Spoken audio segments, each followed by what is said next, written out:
ஒரு இன்சிடென்ஸ் ஒன்று ஞாபகம் வருது. 25 வருஷத்துக்கு முதல் ஒருத்தர் தண்ணி அடிச்சிருக்கிறாரு குரூப்போட சேர்ந்து. அதில் ஒருத்தன் வந்து என்ன உண்ட பொண்டாட்டி 2வதோடு குத்தி இருக்காமண்டு.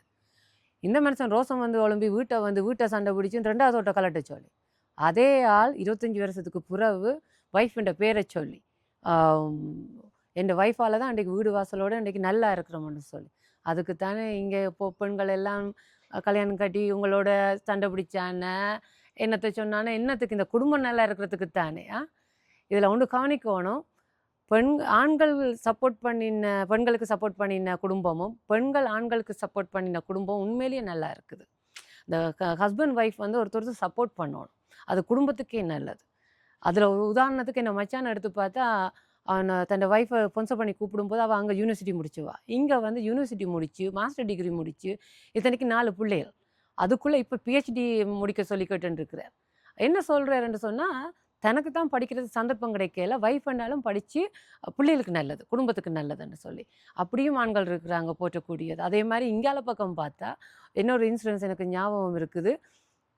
ஒய்ஃப் வந்து படித்து ஒரு இன்டர்வியூ பண்ணி வேலைக்கு போனான். வேலை இடத்துல போய் குழப்பி இருக்கிறார். என்ன அதோடய அந்த ஒய்ஃப் விட்டுட்டு வந்தவா தான். அதே மாதிரி உண்மையில சொல்கிறேன். எத்தனையோ அந்த ராசாத்தி மாதிரி வளர்த்த பிள்ளையால் ஃபர்ஸ்ட் ரேங்க் எடுத்த பிள்ளையால் ஏதோ சந்தர்ப்பம் சூழ்நிலையில் எளியாக மாதிரி பண்ணியோ இன்னும் வந்து மாதிரி பண்ணி பிள்ளைகளெல்லாம் பெற்று உங்களோட சப்போர்ட்டுகள் இல்லாததில் அந்த அவங்க டேலண்டே மண்ணோட மண்ணாக போயிட்டு எத்தனையோ முயற்சி பண்ணியிருக்கினா. ஆனால் ஹஸ்பண்டை என்ன சொல்கிறது அவங்க ஈகோ அவங்க சப்போர்ட் இல்லாததில் முன்வர முடியலை.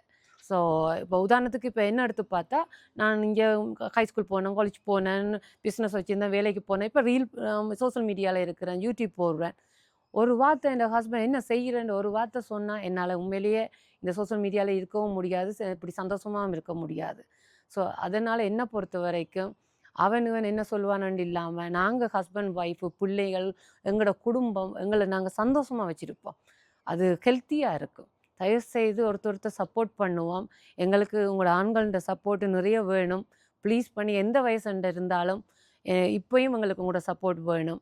நாங்கள் படிக்க விரும்பினானே என்ன வேலைக்கு என்னந்தானே ஜிம்முக்கு போகிறோன்னானே என்னென்னானே உங்களோட சப்போர்ட் வேணும். தயவுசெய்து அப்படி ஒருத்தர் சப்போர்ட் பண்ணி நாங்கள் சந்தோஷமாக வாழுவோம் ப்ளீஸ்.